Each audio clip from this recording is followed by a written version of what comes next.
Hello everyone and welcome to Law Initio. आज का हमारा टॉपिक है रिट ऑफ हेबियस कॉर्पस। सबसे पहले हम जान लेते हैं ये रेमेडियल रिट है। What do you mean by remedial writ? इसका मतलब है कि एक एक्स्ट्राऑर्डिनरी रेमेडी होती है, ये अलग होती है डायरेक्ट अपील से। ये जब भी हम किसी को एक्स्ट्राऑर्डिनरी रेमेडी देते हैं कोई कि वो अपील या किसी और चीज़ों की जगह डायरेक्टली कोर्ट में आ सकता है तो उसे रेमेडियल रिट कहा जाता है। इसका मतलब सिंपल सा है, हैव द बॉडी और टू प्रेजेंट द बॉडी। ठीक है, ये कब आता है फंक्शन में? जब किसी पर्सन को डिटेन कर लिया जाता है या अरेस्ट कर लिया जाता है तो कोर्ट कहती है उस पर्सन से कि इसे प्रोड्यूस करें, इस पर्सन को आप लेकर आएँ ताकि कोर्ट को ये पता चले कि जो डिटेंशन या जो अरेस्ट है वो किस ग्राउंड्स पे हुआ है या उसे किस बेसिस पे आपने कन्फाइन किया है। ठीक है, इन अदर वर्ड्स कोर्ट में decide the validity, jurisdiction and justification for such decision, ताकि कोर्ट ये बता सके कि आपने अगर किसी को डिटेन किया है तो वो वैलिड है कि नहीं, जुरिडिक्शन में आपके आता है कि नहीं, या वो जस्टिफाई है कि नहीं है। ठीक है, अगर कोर्ट को ऐसा लगता है या कोर्ट ऐसे कंक्लूजन में आती है कि वहाँ पे कोई भी लीगल जस्टिफिकेशन नहीं था तो कोर्ट क्या करेगी, उस पर्सन को लिबर्टी दे देगी, मतलब उसे फ्री कर देगी। ठीक है, एक केस इंपॉर्टेंट था Ghulam Sarwar versus Union of India, इस पर यह बात कही गई। उसके बाद आता है हु में अप्लाई। सबसे पहली बात है कि रिट ऑफ हेबियस कॉर्पस के लिए कौन अप्लाई कर सकता है? तो सबसे पहले तो वही इंसान कर सकता है इसके लिए अप्लाई जो कि डिटेन्ड है।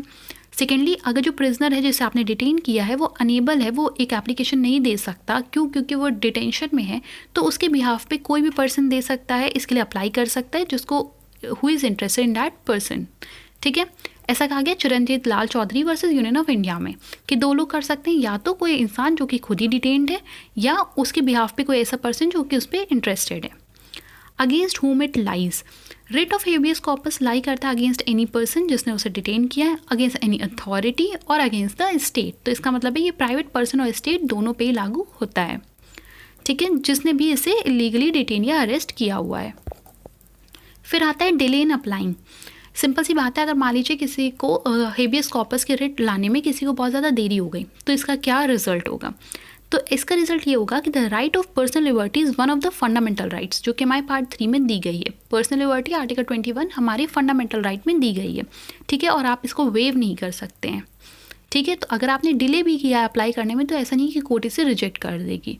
ठीक, क्यों? क्योंकि कोर्ट इसे वेव ही नहीं कर सकती, ये हमारा एक फंडामेंटल राइट के अंदर आता है। हमारी लिबर्टी, पर्सनल लिबर्टी, फ्रीडम, ये सब 21 के अंदर आता है, इसलिए इसे कभी भी वेव तो नहीं किया जा सकता। ना पर्सन वेव कर सकता है कि नहीं उसने अप्लाई नहीं किया, ना ही अथॉरिटीज इसे वेव कर सकती हैं।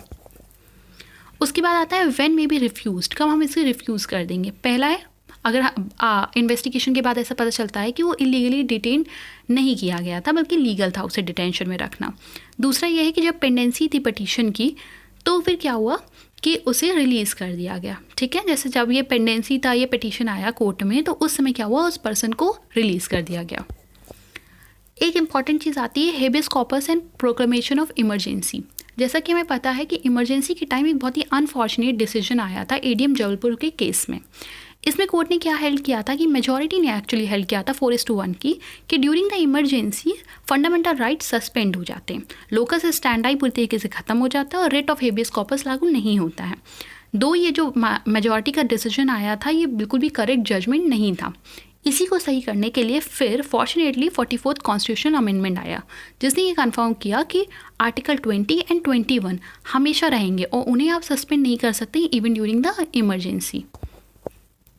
एक और चीज़ आती है कंपनसेशन। पहले क्या होता था, कंपनसेशन नहीं दिया जाता था। जैसे अगर आपको इलीगली डिटेन किया गया तो ठीक है, अगर पता चलता है कि नहीं इलीगली है तो आपको उससे लिबर्टी दे दी जाती थी, फ्री कर दिया जाता था।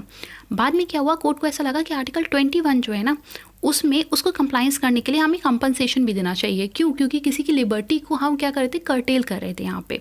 तो इस चीज़ को ध्यान में रखते हुए Rudal Shah versus state of Bihar का केस आया जिसमें कोर्ट ने पहली बार मॉनेटरी कंपनसेशन दिया किसी पर्सन को जो कि इलीगली डिटेन था। तो ये था रिट ऑफ हेबियस कॉर्पस के बारे में। Thank you.